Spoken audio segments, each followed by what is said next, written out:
Ili hapa dude linaanzia huko New York ambapo nakutana na ndoa wawili, Ben Shaw pamoja na mkewe Jenny, ambao wanaamua kuhama kutoka katika jiji la New York na kwenda katika jiji la Tokyo huko Japan, ambapo Ben amepata kibarua cha upigaji wa picha. Safari inaanza vyema tu, lakini wakiwa katikati wanapata ajali mara baada ya kumgonga binti mmoja hivi katikati ya msitu. Wakachukulia poa na kuendelea na safari yao, ila wanapokuja kutulia wanagundua kuna mwanga wa ajabu kwenye picha zao bila kufahamu umefikaje hapo, ingawa mwanzo mwanga huo haukuwepo. Ben naye akaanza kulalamika kuwa anahisi maumivu kwenye mabega yake, huku wafanyakazi wenzake wakidai kuwa inaonekana kama Ben ameinama kuelekea mbele, mfano wa mtu ambaye amebeba kitu kwenye mabega yake. Ben anapokwenda hospitali wanamfanyia vipimo na kugundua kwamba ana shida yote ya kiafya katika mwili wake. Msaidizi wa Ben anampatia bosi wake wazo kuwa waende kwa aliyewahi kuwa mchumba wake ambaye ni mwandishi wa habari zenye utata, na wanapomuonesha zile picha, jamaa anapata ukweli kuwa mwanga huo ni mwanga ambao unaashiria kuwa roho za wafu. Na ili kuweza kupata jawabu la tatizo lao, wanaamua kufunga safari na kuelekea kwa mganga mmoja hivi wa kienyeji ambaye ni Balaa. Mganga baada ya kufanya mambo yake pale anagundua kwamba Ben anajua vitu vingi ambavyo vinaendelea kuhusiana na ile hapa swala, lakini Ben anakataa kata kutoa maelekezo zaidi kwa mganga wa kienyeji ili aweze kuwasaidia. Inaonyesha kwamba hiki hapa kitu Ben anakijua fika kabisa, lakini ndio hivyo anazuga tu. Jenny anaona kama masiala hivyo, anaamua kwenda kwenye jengo la ofisi ambalo linaonekana kwenye hiyo hapo picha, na moja kwa moja anakwenda mpaka sehemu ambayo kuna uwazi, mahali ambapo mwanga huo ulionekana.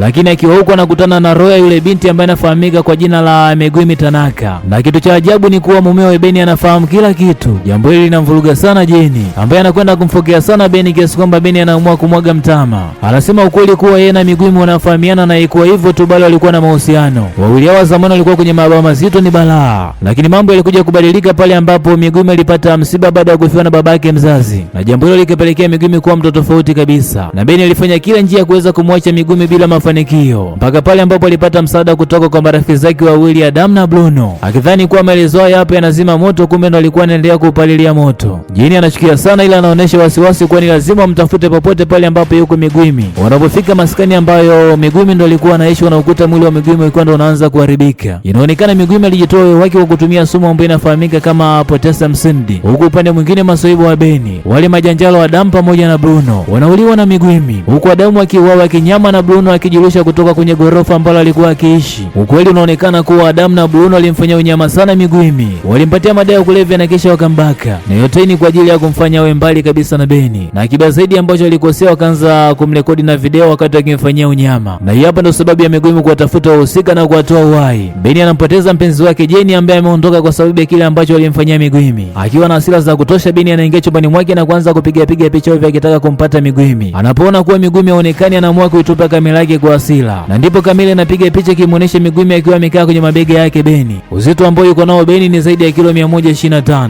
Inaonyesha kuwa sio uzito wa mtu mmoja bali ni uzito wa watu wawili, yani Beni pamoja na Megumi. Na hiyo hapo ndio adhabu ambayo Megumi amempatia Beni atumikie kwa maisha yake yote milele. Basi Beni akapatwa na ugonjwa wa matatizo ya akili na kupelekwa katika hospitali za wagonjwa ambao wanasumbuliwa na shida ya akili, lakini bado Megumi anaendelea kumfuata Beni bampa tu bampa akiwa kwenye mabega yake. Na hapo ndo mwisho kabisa wa bwana letu ili hapa. Chao.